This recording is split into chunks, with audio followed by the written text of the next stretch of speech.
¿Cómo toman ustedes este anuncio hecho por la PCM? Anushka, muy preocupados por la naturaleza del anuncio. Es un anuncio que en realidad recoge un compromiso que ha formulado la presidenta del Consejo de Ministros, básicamente planteando la finalización de 4 operaciones mineras en Ayacucho, vulnerando principios fundamentales del ordenamiento jurídico, porque hay que recordar que hay una institucionalidad, que hay unos procedimientos que se tienen que seguir, hay unas autoridades competentes. La Premier ha obviado todo ello y ha hecho un anuncio que resulta sumamente preocupante y además que tiene unas características de transversalidad que representan pues una amenaza para el desarrollo de la actividad minera en su conjunto en momentos en que el Perú más necesita de movilizar la inversión para recuperarse de esta crisis económica y prender los motores del crecimiento. Así que muy preocupados por estas declaraciones de la ministra, lo que ha venido después a partir de los tweets y demás. Creemos que hay todavía espacio para que se rectifique respecto de algunos de los alcances que tienen que ser aclarados, porque de lo contrario esto, como le digo, no va a ser sino ahondar la enorme desconfianza que ya se ha instalado entre los inversionistas, y más aún después de lo que, contrariamente a lo señalado por la presidenta del Consejo de Ministros, había venido diciendo el presidente, invitando a la inversión privada y asegurándole pues, que existían todas las garantías en el país para que la misma se diera, ¿no? Ahora, todas las 4 unidades mineras tienen ya planes de cierre con fecha, ¿no? Correcto, pero ahí hay una confusión porque en realidad el plan de cierre de minas es un documento vivo.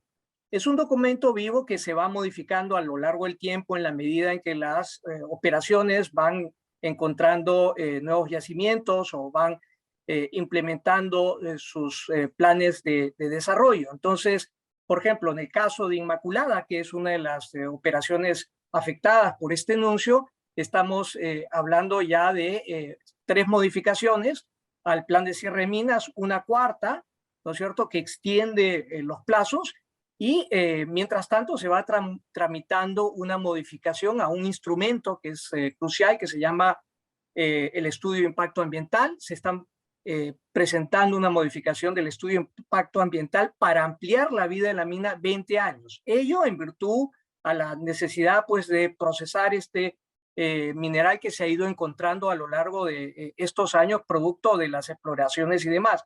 Entonces, el hecho que haya planes de cierre no significa que esas fechas sean partidas de defunción para las operaciones. Como le digo, son documentos vivos, ¿no? Pero no puede, pregunto, legalmente no puede el ministerio decir, bueno, por una cuestión política o por una cuestión social, decido no renovar este documento. No se puede tomar esa decisión sin ser arbitrario.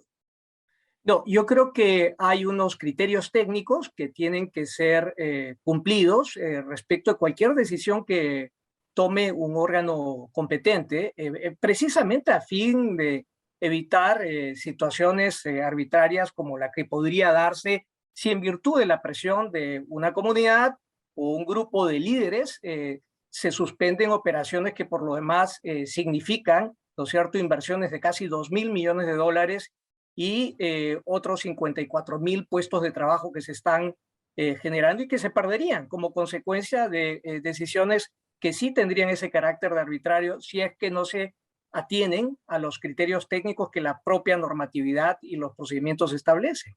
¿Cuál es esa normativa que aprueba ampliaciones? Mira, hay, digamos, un procedimiento, todas las minas, cuando obtienen sus autorizaciones para operar, están obligadas a presentar un documento que es el plan de cierre de minas, Sí. que básicamente establece, ¿no es cierto?, cuáles son los pasos que se van a dar en el momento en que finiquiten las operaciones. Ese plan de cierre además está amparado por unas garantías financieras que básicamente lo que hacen es asegurar la disposición de los recursos, la disponibilidad de recursos para llevar adelante ese plan de cierre.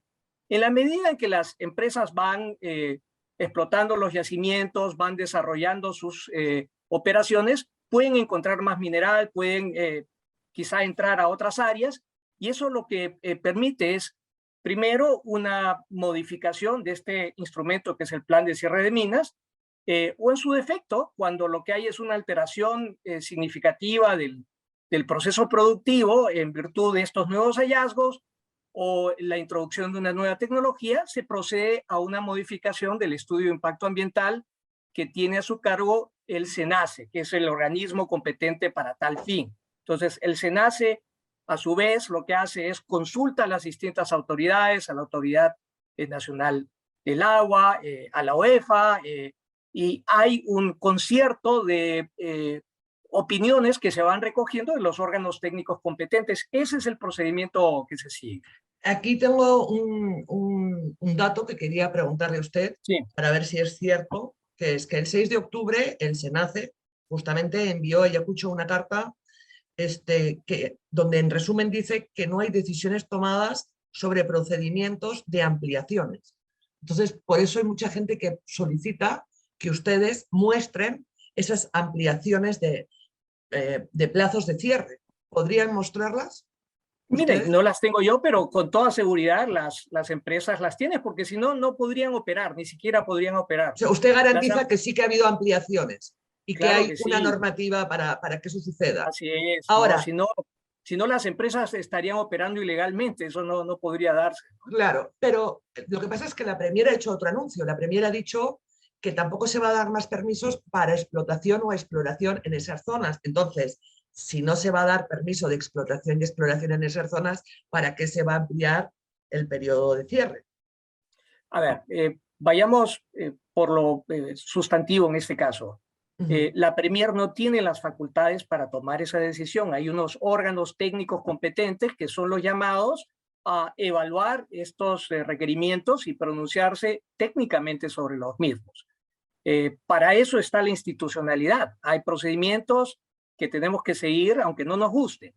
Y esa es la naturaleza del proceso democrático, ¿no? Hay una separación de poderes y funciones y no es una competencia ni es una prerrogativa de la presidenta del Consejo de Ministros tomar una decisión y menos de manera tan irracional como se ha planteado. Entonces, lo que hay es un camino que la propia ley establece y es lo que se tiene que seguir. Y es lo que las empresas han estado siguiendo. Como le comentaba hace un instante, lo que está en juego, más allá de Ayacucho, es la viabilidad de la inversión minera en momentos en el que el país más necesita de la misma, ¿no? Estamos hablando de casi 2 millones de familias peruanas que dependen de la actividad minera y cuyos medios de vida están viéndose directamente impactados y afectados por decisiones. O sea, ¿ustedes tienen miedo de que esto sea el principio de algo más? ¿Ustedes tienen miedo de que esto sea el principio de algo más? Bueno, la propia presidenta del Consejo de Ministros ha anunciado que este es un piloto y evidentemente lo que quiera que se dé en ese contexto será presumiblemente extensible a otras áreas y otras zonas geográficas. Así que sí es una amenaza sistémica el quehacer de la industria minera. Ahora, lo que tienen en común todas estas minas es que están en cabeceras de cuenca y que tienen reclamos de las poblaciones colindantes que vienen de muy atrás. ¿Usted cree que estos reclamos de las poblaciones de tantos años son aleatorios, son arbitrarios? Y después, ¿usted considera que se puede hacer minería en cabecera de cuenca? Déjame contestarlo segundo. Estoy absolutamente convencido que es posible hacer minería en cabeceras de cuencas con el cuidado que la propia normatividad ambiental vigente establece. Las cabeceras de cuencas son zonas vulnerables y hay una serie de requisitos y requerimientos que las empresas deben cumplir. Para eso están los estudios de impacto ambiental. Hay un marco metodológico que el ANA está trabajando precisamente para poder identificar, delimitar y evaluar las vulnerabilidades de estas cabeceras. Pero lo que pasa es que hasta ahora eso no existía. Proceso, ¿no? Si no existía tampoco un procedimiento que se ha estado haciendo durante todo este tiempo en cabecera de cuenca. Y usted convendrá conmigo que hay muchas cabeceras de cuenca que se han destruido, quizá por desconocimiento y también porque de una forma arbitraria no ha habido coto a actividad minera en determinadas zonas, ¿no? Hay mineras que son responsables, hay mineras que no son responsables, como en todo tipo de actividad. No lo dudo, pero lo que sí le puedo decir con toda seguridad es que ninguna de las empresas afiliadas a la Sociedad Nacional de Minería, que es la que agrupa las empresas formales, empresas que se adhieren a unos códigos de conducta y principios rectores, puede actuar con el tipo de descuido que usted señala. O sea, lo que sí tenemos son normas de carácter ambiental sumamente exigentes a las que se adhieren las empresas que operan en zonas de cabeceras de cuencas, ¿no? Y para eso hay, como le digo, una frondosa legislación y regulación en materia ambiental, además con la supervisión de la OEFA, la propia participación del SENACE y también la injerencia de la ANA. Entonces, hay un marco regulatorio que asegura precisamente el cumplimiento de esas normas, porque de lo contrario las empresas no podrían operar como lo hacen ahora. Y entonces, ¿por qué está este reclamo ciudadano que viene de las poblaciones colindantes, que viene de mucho tiempo atrás? O sea, no se le han inventado ayer, quiero decir. Bueno, lo que tenemos, y quiero ser bien claro en lo siguiente, lo que hemos visto en Ayacucho hace 3 semanas ha sido la toma y quema de instalaciones en un acto de violencia que francamente nos lleva a preocupación por las implicancias que esto pueda tener en otras regiones.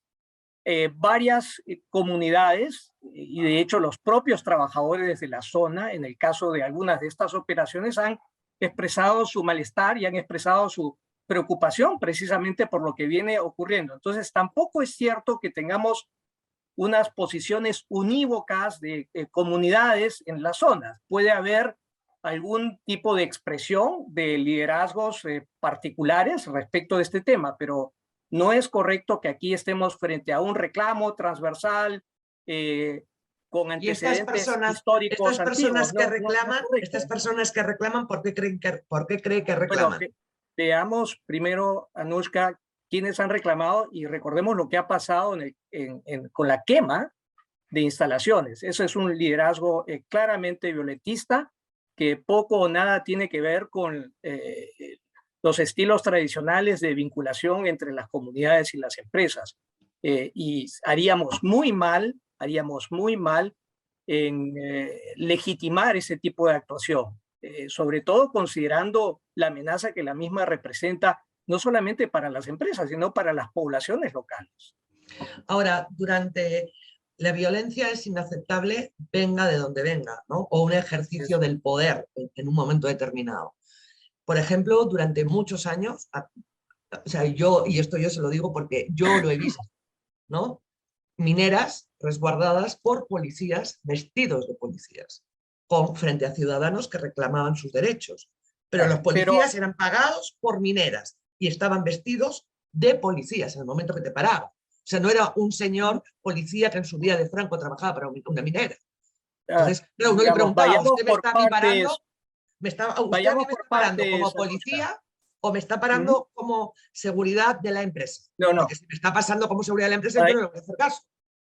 Correcto. Ahora, vayamos por partes. La presencia de la policía en las inmediaciones de operaciones mineras está amparada por convenios suscritos entre las empresas y las propias fuerzas del orden. Puede que usted lo cuestione, pero ese es el marco jurídico en el que se desarrollan esas actividades, además con una especificidad muy particular respecto del momento y la ocasión en la que los policías prestan ese servicio. Nosotros no estamos planteando una intervención a sangre y fuego del Estado. Lo que estamos diciendo es que el bloqueo de vías, la toma y quema de instalaciones son actos de violencia que no son compatibles con la convivencia ciudadana que el marco democrático peruano admite, aquí y en cualquier lugar. O sea, no es absolutamente de acuerdo. Bloquear una carretera, no existe, es un oxímoron. El bloqueo pacífico de carreteras es una contradicción en términos, ¿no es cierto? El bloqueo de una carretera impide el tránsito de las personas, no puede ser por definición pacífico.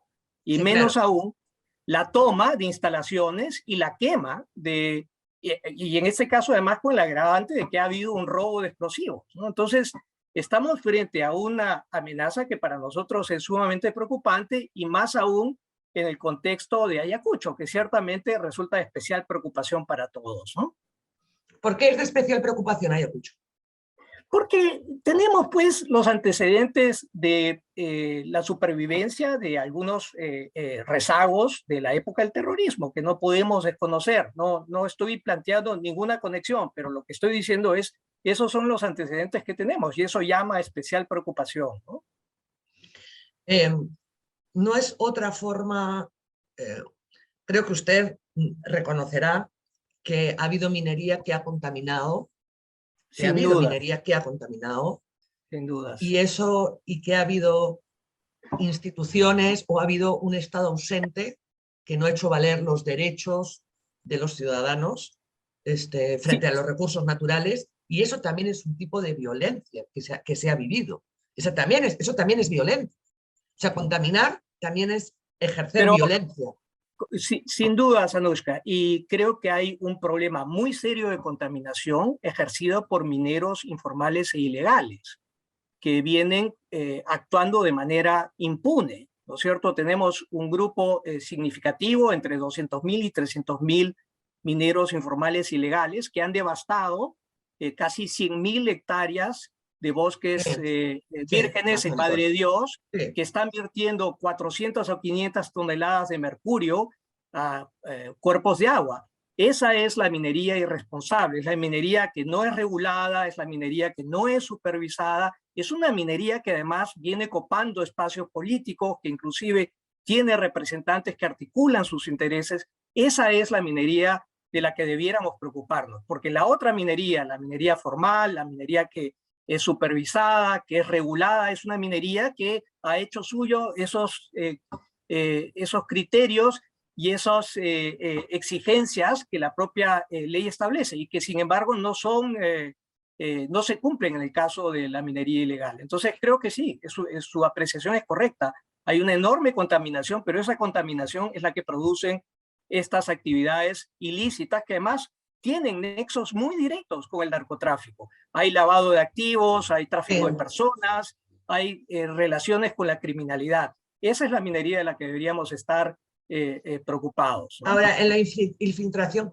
en política, bueno, quiero decir, no vamos a recordar las fobias o las filias y los aportes de Confiep y demás a determinados partidos tampoco, ¿no? Entonces, bueno, pero ¿qué vamos a No, hacer? pero perdóneme, pero a ver, digamos, aquí estamos frente a una amenaza ambiental, yo diría la más importante que enfrenta el país y de Ah, la no, que pero no en hemos eso estamos de cobrado acuerdo. conciencia, de la que no Por hemos cobrado supuesto. conciencia, de la que no hablamos, No, no, ¿no? sí que se Y esta, habla. Lo que y pasa esta que minería sigue expandiéndose y sigue contaminando y no, sigue y sigue existiendo. moviendo millones de dinero, además a Así costa de es. la esclavitud de las personas, de la prostitución, de la pobreza que rodea, es Mire, decir, de la le doy un informalidad, dato. del no Le doy pago un de dato, la impuestos. minería ilegal en este momento genera más recursos que el narcotráfico, No, más bueno, recursos que el narcotráfico. yo recuerdo una vez hablando con un economista que me dijo, si nos quedásemos sin narcotráfico, sin minería ilegal, sin no sé qué, la economía se venía abajo. Entonces yo me asusté así terriblemente. Dije, ¿cómo? Seguramente. Este, eh, Solo quiero saber, ¿qué vamos a hacer ¿Cómo no? ahora con este problema? ¿Qué va a hacer la Sociedad Nacional de Minería con este problema en Ayacucho? Acaba de sacar un Sí, comunicado el, el, la PCM diciendo que son cierres programados conforme a ley, que por favor que todo el mundo mantenga la calma. ¿Qué van a hacer ustedes si esto sigue adelante como que parece que va a seguir sí. adelante? Porque además Anuska, ahora... lo que estamos buscando es una aclaración de esto y nuevamente volvemos a la premisa de que los cierres de mina son documentos vivos que se adaptan a la cambiante circunstancia de las gestiones mineras. Entonces, creemos que es muy importante que la propia Premier aclare esto. Nos parece que Que el aclare qué, comunicado, puntualmente, que tiene que que... aclare y especifique a qué se refiere con esto, con el punto 1 del acta que suscribió, porque ha suscrito un compromiso básicamente de cierre, ¿no es cierto? Cuando después en otros tweets de hoy día hay una referencia a la implementación ordenada de los planes de cierre y hay una referencia directa a abstenerse de acciones unilaterales. Entonces, hay Claro, nuevamente, estamos también es frente cierto. nuevamente a un caso que ya se va volviendo recurrente de marchas y contramarchas, anuncios y aclaraciones, ¿no? Respecto de temas que son de trascendencia nacional. Si se mantiene, o sea, yo entiendo perfectamente a lo que usted va, o sea, ustedes representan un sector Sí.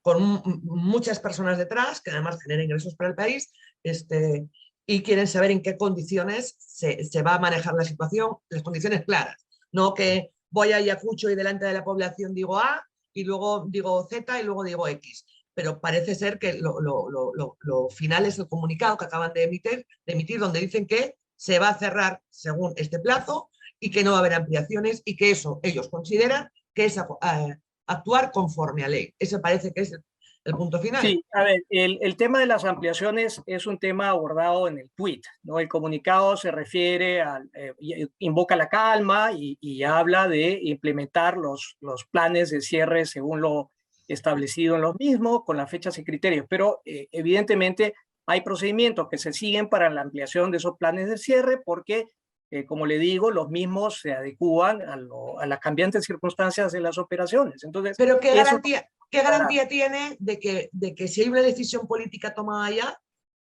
les vayan a conceder una ampliación? Porque si se ponen a mirar con lupa las ampliaciones, les pueden hacer la vida cuadritos también, para no dársela, quiero decir. es.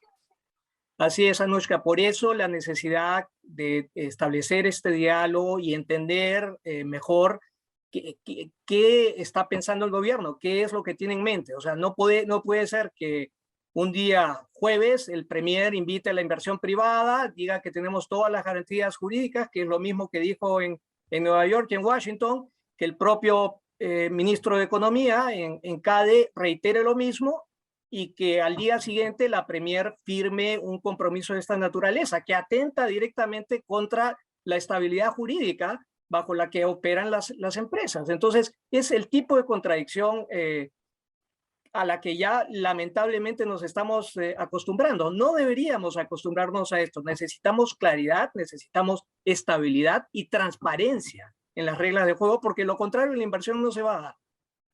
Así ¿Qué de van a hacer sencillo. ustedes?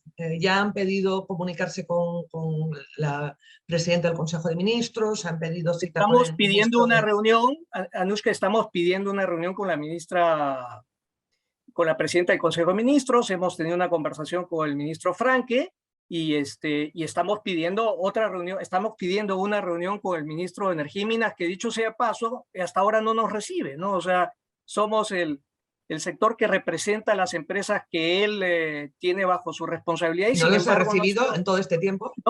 no ha sido posible reunirse con el ministro. ¿Y Hemos tenido qué, 3 reuniones con el ministro de Economía, pero ninguna con el ministro de Energía y Minas. pero cómo puede ser eso? ¿Y qué explicaciones les da para eso? O sea, quiero decir, Mire, la verdad es que no hay ninguna explicación. Insistimos todas las semanas sin éxito y son este tipo de situaciones las que deberían llevarnos a tener un canal de diálogo fluido y pero es que solo constructivo hablando con se el entiende ministro la que nos gente. representa. Solo Exacto. hablando se entiende la gente, no hay otra manera. No hay otra manera, Anushka. Y lamentablemente esas puertas parecen que están cerradas, ¿no? Claro, pero y esto para terminar, lo que pasa es que ya Sí, se ha creado una expectativa entre la población que ahora, a ver, cuidado para echar eso atrás también. O sea, sí. es que la cosa no es tan fácil tampoco, ¿no? No Esperamos de todas sabemos, maneras que sean recibidos como deben ser recibidos porque representan al gremio por el ministro de Energía y Minas, porque es lo que corresponde. es ¿No? lo que corresponde.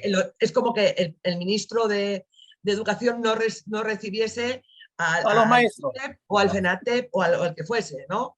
Así es. O el de pesca a los pescadores y a los armadores, quiero decir, ¿no? O sea, es una cuestión Así es. elemental, ¿no? Sí, mire, Anushka, nosotros creemos que es fundamental el diálogo, que necesitamos ponernos de acuerdo respecto a unos temas fundamentales y lo que queremos es impulsar y creemos que el presidente ha sido sincero en esa invocación. Si queremos impulsar la recuperación de la inversión y el crecimiento económico, es crucial que nos pongamos de acuerdo en algunas tareas mínimas, ¿no? Y es fundamental que mantengamos esos canales de comunicación abiertos, ¿no?